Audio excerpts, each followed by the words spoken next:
welcome to a whole new episode of your program Windows. Since we are celebrating the holy month of Ramadan, and in this occasion we wanted to dedicate this episode to the significance of the religious tourism here in Egypt. But first, let me welcome my dear guest here in the studio, the heritage researcher Rana Ihab. Hello Rana, it's been a while. Thank you, nice to meet you too, and I hope this episode publish the peace and treatment and full of happiness for all our audience. May you and all our dear viewers have a blessing Ramadan filled with generosity, prosperity and the good deeds. Well, Rana, it's enhancing the chance that you are here speaking about the heritage and speaking about tourism.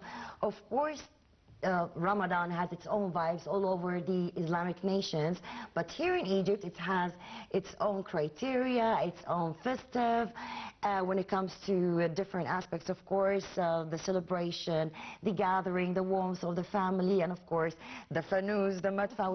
We have different cultural stuff that only Egypt is renowned for.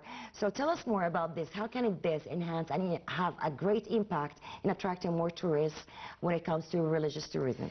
Actually, you are mentioned something very, very important when you are talking about all the Islamic nations.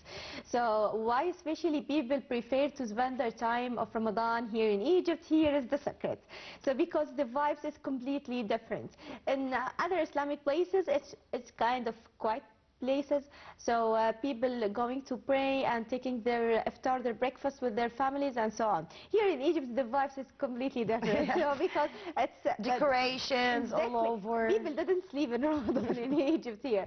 So it's starting from the time of the prayer, from the sunrise till the sunset. You will find all the people on the streets sharing food with the families, sharing food with the neighbors, even sharing food with the people who are in the street.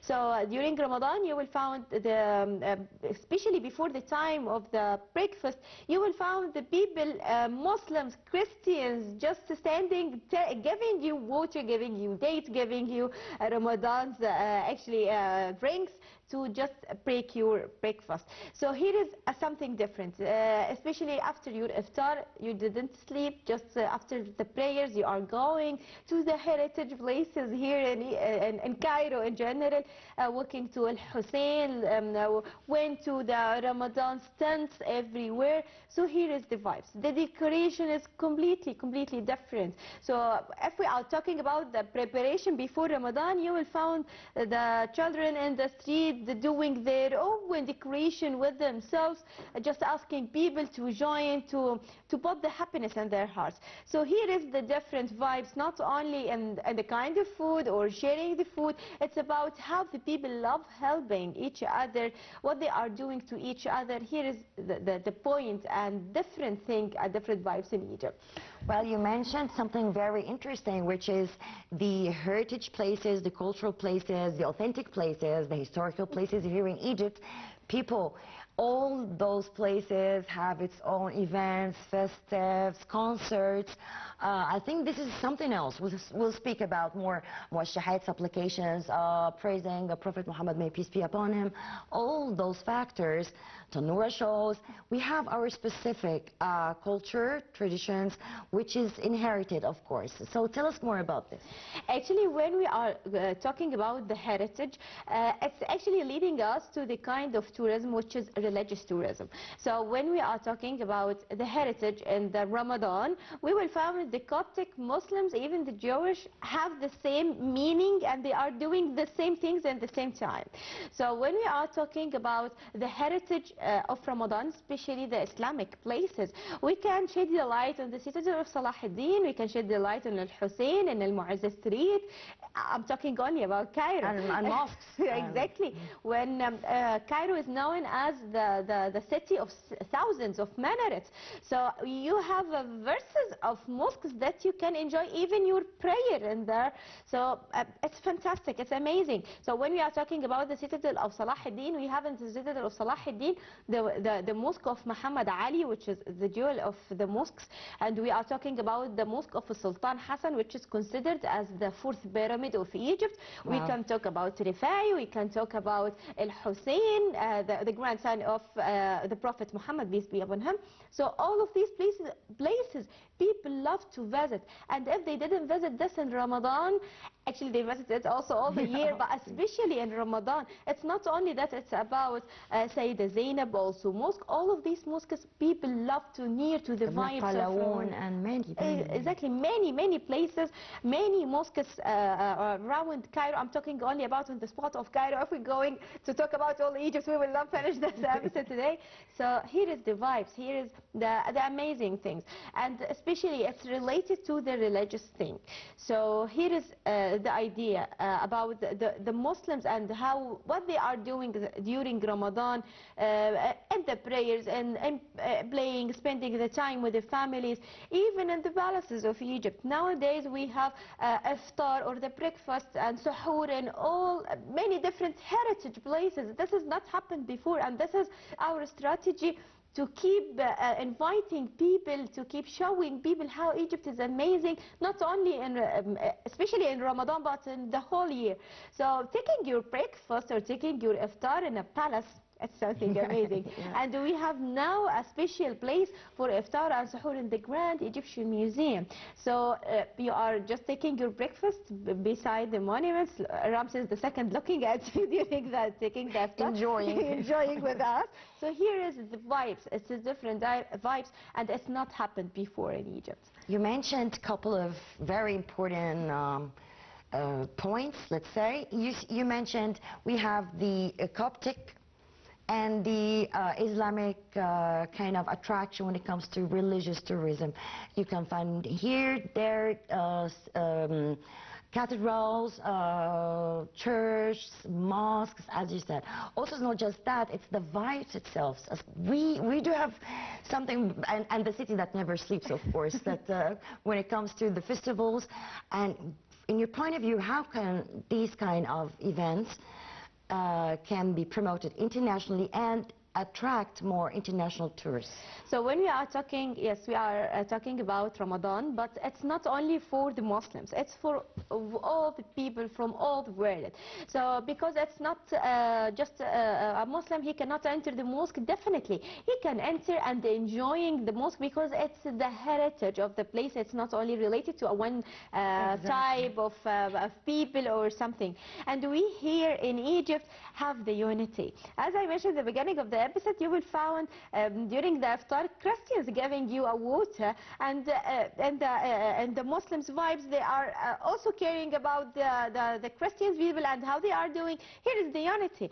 And talking about the heritage sites also, we have a very amazing place here in Egypt. You cannot find in any place in the world, which is the religious complex. So you found the synagogue beside the mosque, beside the churches. So, and all of them have their own rituals. No one can say, no, you didn't do this or something, or never. You will find the peace. And here is the point how the religious tourism in Egypt is important. So we didn't judge people because of their religious. We respect all the religions in all the world. So here is the peace that people are searching about. That makes Egypt actually one of the most important destinations in general for all the world, for Muslims, for non-Muslims people. Here is the idea, how we treat our people, how we treat the religious.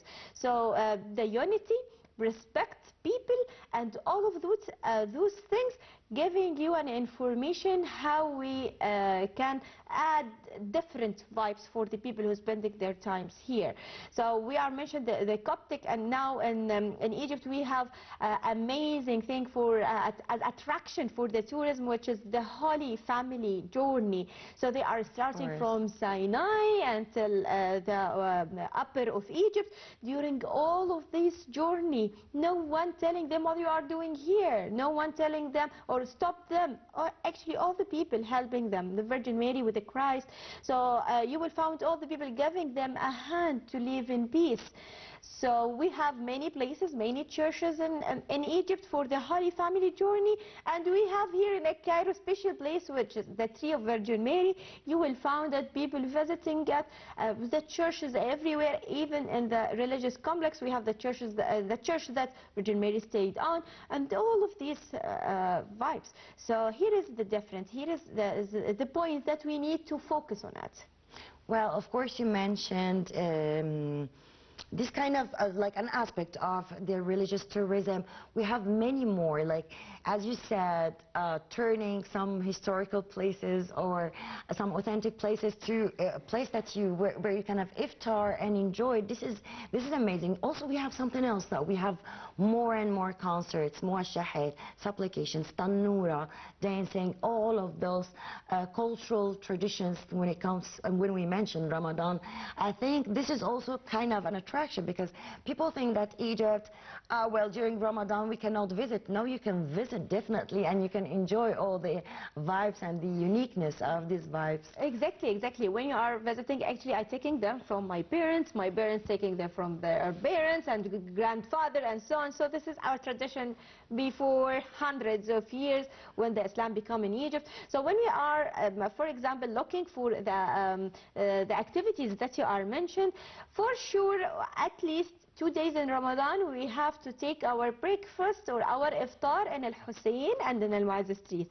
Just praying there. After we finish, we going to eat, and then going around Al Mu'azz Street, finding the people playing music by themselves, found the people, they are actually talking, doing a kind of tanura with the lights, and how they are around, spinning around. Spinning so fast. Here is the amazing thing. And I want to mention that before iftar here in Ramadan, we have something very, very special. In the citadel of Salah ad-Din, we have a sound of cannon. The story of the cannon actually started in Egypt.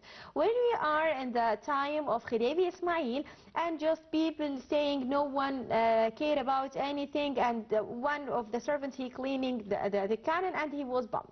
So the people thought this is a new thing from the government to telling them this is the time of taking your iftar, taking the time the breakfast. So since then. Exactly. So when the story coming to Princess Fatma, the daughter of Khedive Ismail, she decided to make a decree for Ramadan's cannon. So each day in Ramadan, the sound of the cannon will be bumped, so the people knows this is the time of iftar, because at that time we didn't have speakers yet. So and this tradition started from Egypt and published in whole Islamic world. So this is one of the things that you can find the children in any other countries, they waiting for Ramadan's cannon to bump, or Madfa Ramadan. So actually it started from Egypt. So Egypt teach the world something very, very special, very, very amazing tradition that you cannot find easily in some place or someone invited. And if we are talking about the invitations or how the people who started that, you will find the Egyptian people, the first people doing that. Well, I'm so interested in that. A short break and we'll be back.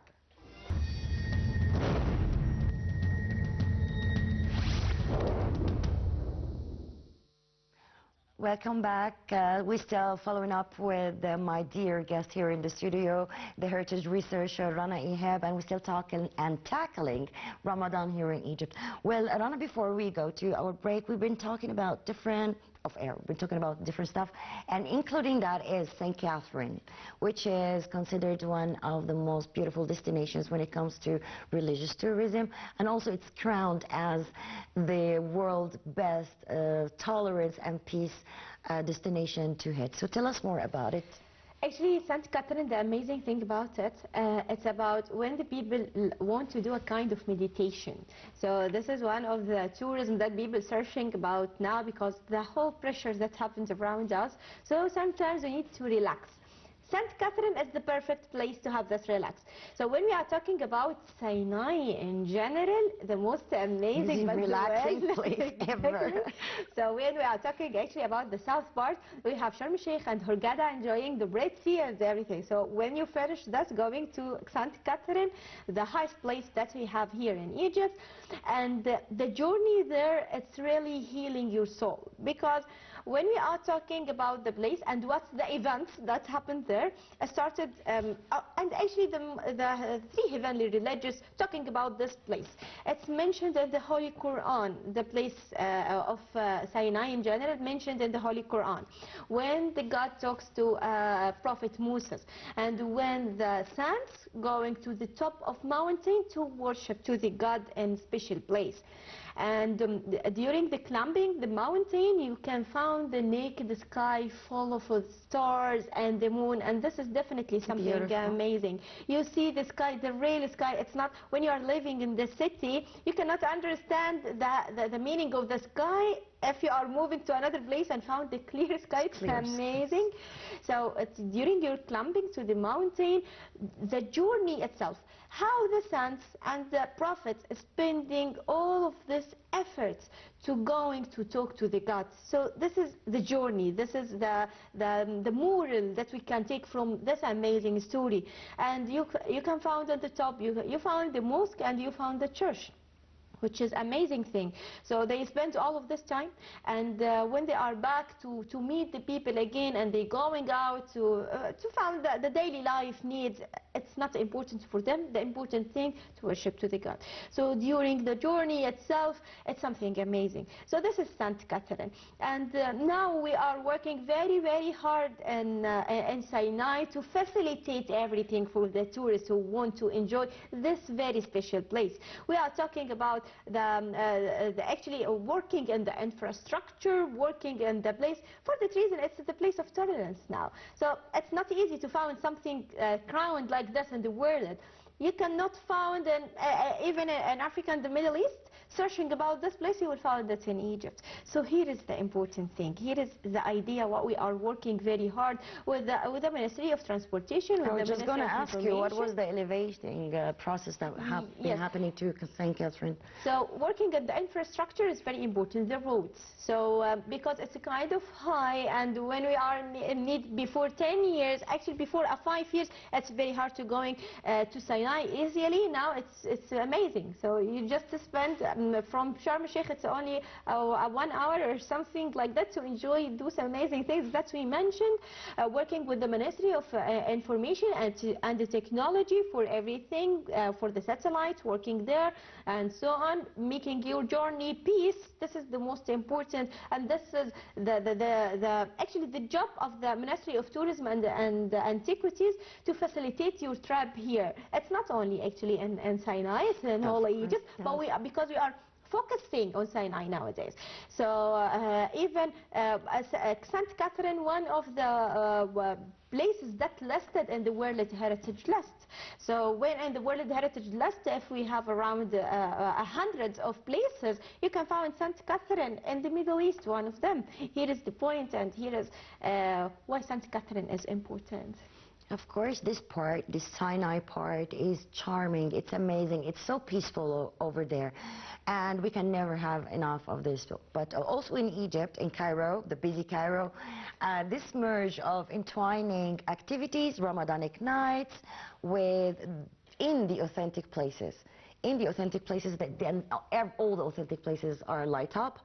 And this is something very charming. It's not only just the Cairo Opera House or Beit al-Ghuri or Beit al-Sinari or all of those places, but also I think this kind of merging culture with traditions, with heritage, with the heritage related to this special month, of course, of Ramadan when it comes to supplications, tawashih, and how do you see that? I think this is an attractive point, because I was there once upon a time and I saw a lot of foreigners, and they were like so amazed with the whole vibes and the whole atmosphere over there. Actually, one of the things that attract people nowadays in Egypt is the weather. The weather here is amazing. So when you are enjoying the weather and the vibes of Ramadan, that's not happened easily, generally. Yeah. So because maybe the Ramadans come on the summer, so the people cannot hang out on the morning or something. They prefer it after they finish their iftar. But nowadays it's special. So the people going and enjoying the places because the weather is amazing. It's not that sunny. It's cloudy with a nice breeze. Exactly. A nice breeze. Exactly. So this is the idea here. And when they are going, they are enjoying their time in the palace in the morning, visiting the palace, knowing the hidden stories behind the walls, and they're showing the antiques and so on. And after they finish, they're going to take their food. And during the iftar itself, it's not only about the process of taking their food. It's about what they are listening, what is the kind of the music they are listening, what is the shows that happened, what even the things the stories that we're telling them. And actually we know that the stories of Egypt was recently added to the the intangible heritage of Egypt in general. So this is the things that people loves to enjoy in. So yes, it's not only the most famous places like you mentioned, it's also about the palaces, and for the first time it's now in the museum. For example, the Grand Egyptian Museum that we have now a place for taking the iftar or suhoor. Here is the idea. So there are many different things and many different vibes in the same place. And if you are lucky, you can enjoy the sunset by the Nile. This is something else. Yes, definitely. Walking on the cruise and the Nile River, taking your iftar. What can be more interesting than that? Yes, exactly. So as I mentioned, when you are seeing the sun rays on the waves of the Nile River, you feel actually you feel something happy inside you. And you know what is the source? But the source It's actually the vibes of Egypt and the reflection and the people. The people that are helping you in the streets, this is the most important things, because when the people traveling to place, they want to enjoy, they want to feel peace. Here, the hospitality in Egypt is very amazing, because when the Egyptian people doing that with you, they didn't ask you for something, they just ask you to enjoy your time. So here is the hospitality and how it's working in Egypt nowadays. So tell us more also about the coordination and cooperation between the private sector, the Ministry of Antiquities and the Ministry of Tourism, of course, when it comes to leveling up some places, historical places here in Egypt, and of course to facilitate the visit for tourists, including many projects here in Egypt, right? When we are talking about the private sector in general, the idea is about the labor field. So actually the chances of the people to work inside. So this is very important things. Now when we are working with the private sector, it shows the private sector that have its name worldwide, not only, even we depend on the locals, it should be something very strong. So when we are talking about the private sector, to raising the capacity to make something to facilitate Egyptian journey or the tourism in Egypt in general, here is the idea. For example, when you are walking to the things that we mentioned about iftar or suhoor, for sure it's a private sector. Yes. When we are mentioning for example, the organization, we are talking about the private sector. So here is when we are working with. And when we are doing this, as I mentioned, we're doing this with the international places, like what we do with our technology, for example, when we are working with the Ministry of Information and Ministry of Tourism and Antiquities, and the private sector. All of us working because we need the final product is very simple and amazing and unique. So we need to work with them. So for example, that we have in the social media for today, it's not only a private sector. We are talking with bloggers, influencers, people who promoted the sometimes Egyptian actors, international actors. Exactly. So all of those people and companies and the private sectors putting the Egyptian tourism in a different place. but Egyptian tourism and the top destinations. Here is the idea of the private sector and what they are offering. For sure they are offering a lot, and we are working together. We are working in the same line. We are working in the same path to have the final unique product. Since you mentioned Egypt, best destination, we mentioned that before. Egypt was the best destination to visit in 2025, and now in the Middle East, and now in the African level, of course. All those kind of nourishing and flourishing the tourism in Egypt. We are talking now about religious tourism, but let's talk about tourism in general. We have diversity when it comes to tourism here in Egypt. So away from people, like, let's say we are promoting now, you're an ambassador for Egypt and you're promoting for tourism in Egypt. What would you like your message to be heard around the world? Actually, we need to spend at least 1 month to visiting all the places or all the kinds of tourism. We need to enjoy with the Red Sea. The Red Sea, the undersea is something amazing you cannot find in any place in the world, and I mean it. And when you are going to the Mediterranean Sea and enjoying the vibes of the Mediterranean Sea, completely different from the Red Sea. And after that, for sure you have to visit Cairo and its pyramid. And when we are talking about Cairo, people thought it's only the pyramid and the museums. No, you need to walk in the streets of Egypt, like what we have the path of Ahl Masr here now on the Nile River, walking, listening to the music, enjoying the shop. Exactly. But actually, when you are there, you will find the fish around you, something else. And visiting also the archaeological sites that we have in Egypt, like what we mentioned, the mosques and the citadel and the Mu'azz Street and so on. And people thought Egypt have only the 3 pyramids, and this is not true. We have more than 120 pyramids. And not only camels, by the way, not only camels. Yes, exactly. So we have a lot of pyramids. We have an necropolis of Saqqara, when we have our first step pyramid, first stone structure in the whole world.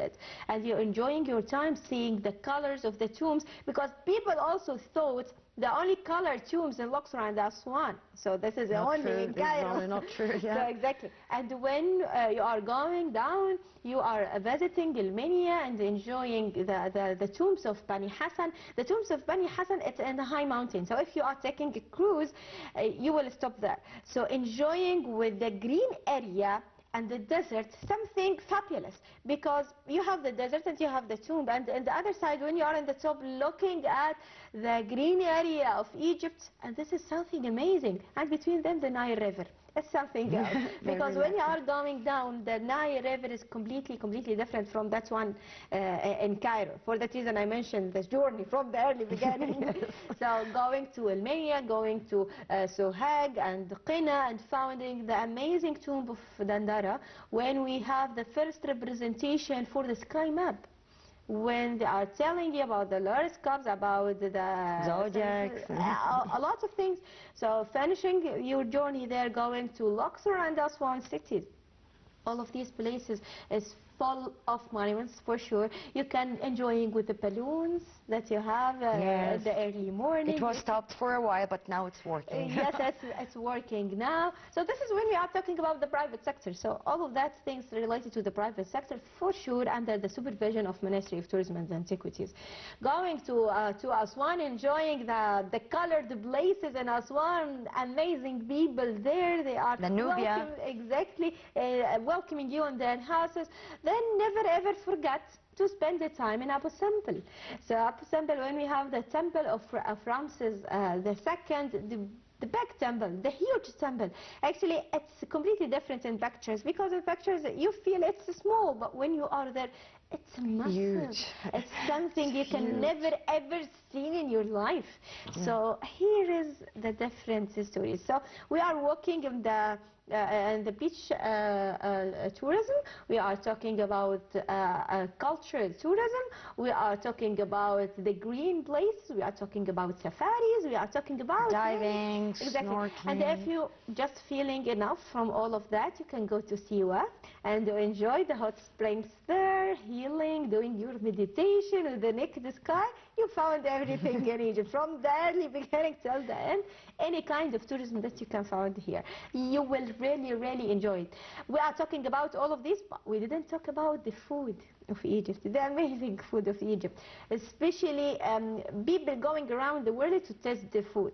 So some people said we didn't have a cuisine in Egypt because there is no famous Egyptian cuisine. I will tell them, during your journey to the temples of Egypt, please read the recipe that's written in the temples. And Wow. you will find that something happened in Egypt before thousands of years.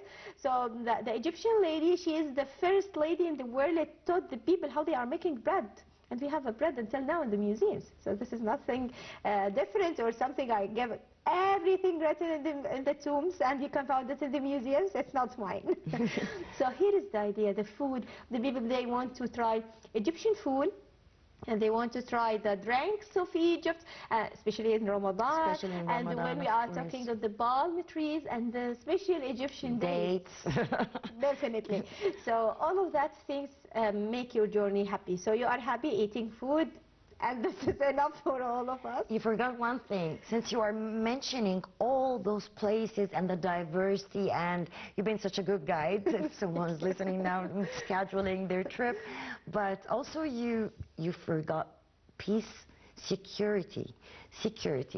This is the key word when it comes to Luxor, Aswan, Alexandria, Cairo, wherever you are. Whenever what time you are walking in the street, it's secure. It's the security levels.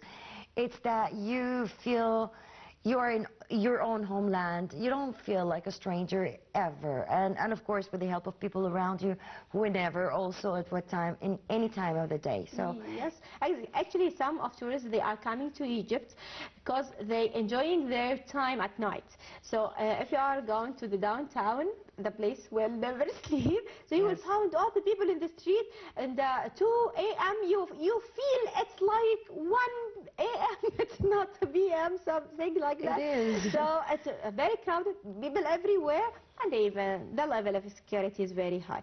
So when we are talking about the peace, we are talking about the security also. So this is your journey when you are doing such a journey. So you will find the police of tourism everywhere. Actually even you have a hotline now. If you are a tourist, you're giving it during your arrival in the airport, telling you if you found or facing any problems, please call that and they will be for you here. And this is especially for the tourists of Egypt. This is a very high level of security that we cannot find in any place in the world now. So you have a special place for you. It's not needed to back to your embassy or something. No, it's Egyptian and they can salute it to you and now, immediately. So when we are talking about even the infrastructure to going out, to going between all of those cities, you found the airports, you found the train stations, even you want to go with your own car. It will be fine and safe and everything will be good for you. Well, Rana, we have to go to a short break. We'll be back to talk more about the significance of the religious tourism here in Egypt. Stay around.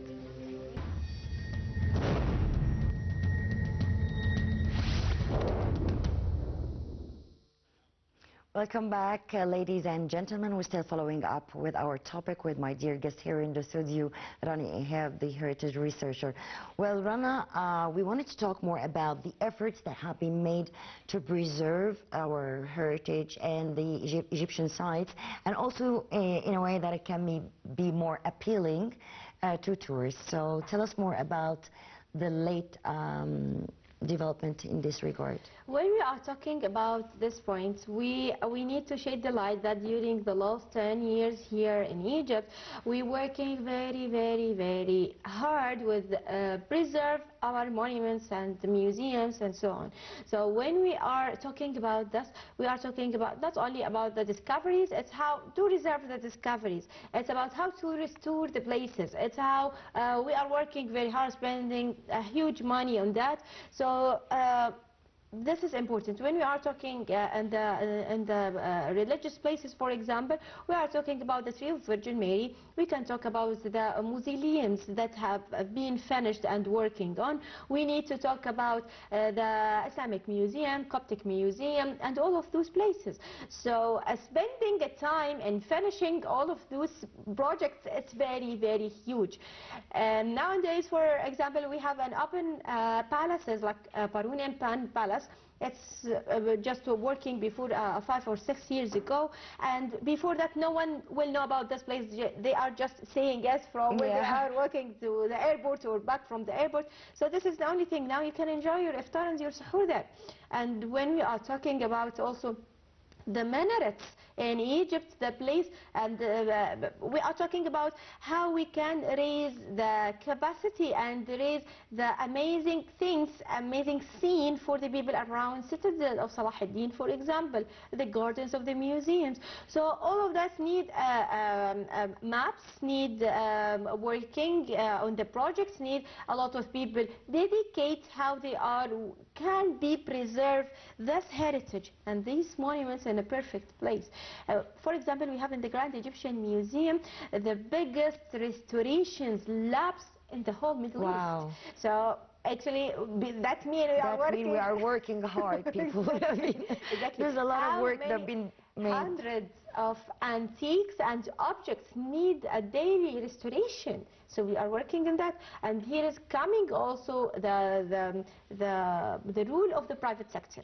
The role of the private sector, actually, when you are looking, you will find all of them Egyptians, most of them actually Egyptians, and even they are non-Egyptian people. They are studied in Egypt, working here in Egypt, and they are dedicated to Egypt. Exactly, exactly, and how they are care about very, very tiny, small pieces and everything. So it's not only about a broken statue and we will pack. It's about the organic and non-organic. It's about the buildings, the architecture itself, all of that. So we are knowing what we are doing, and we are going in the protocols. So some people said, okay, they are doing and they are destroying and so on. And we need to look at the protocols. So if that happened, the World Heritage Organization will not letting you to doing this in your monuments. Because when we are talking about the topic of heritage, heritage means it's a very sensitive topic also. Exactly, it's for all the human being. It's not, yes, it's happened in Egypt or this place in Egypt. That means it's made by Egyptians, but it's for all the world to learning them more about the city or the place. But when we are talking about this topic, everything needs to go in protocols. And this is what happened here in Egypt. We just didn't wake up in the early morning and say, okay, we need to do this. This is not Yes, it was planned since long time. And this cooperation, as you said, with the private sector, providing more labor to different places, as you said, like dozens and dozens of pieces needs to be taken care of on a daily basis. Yes, for example, when we have all of these monuments at the museum, some people said, okay, it's need a clean. It's not need a clean, yes, it's need a restoration. Exactly, because even the brush or the kind of the brush that we are working with, it needs to take an approval from the Ministry of Tourism and Antiquity. So it's a very, very huge process. It's not ordinary one. And the people, they are working there, they are very clever people. They are well-educated people, and if the Egyptians themselves didn't preserve their heritage, who will do? And we are working at this track. Well, Rana, of course, you always give us very, very, very nice information when it comes to tourism and heritage. But unfortunately, we came to the end of this episode. Thank you so much for joining me today. I'm so glad that you made it. And of course, I was accompanied by Rana Ihab, the heritage researcher. That was me, Shuru Bakir. See you next week with more diverse and informative episodes. Thank you so much.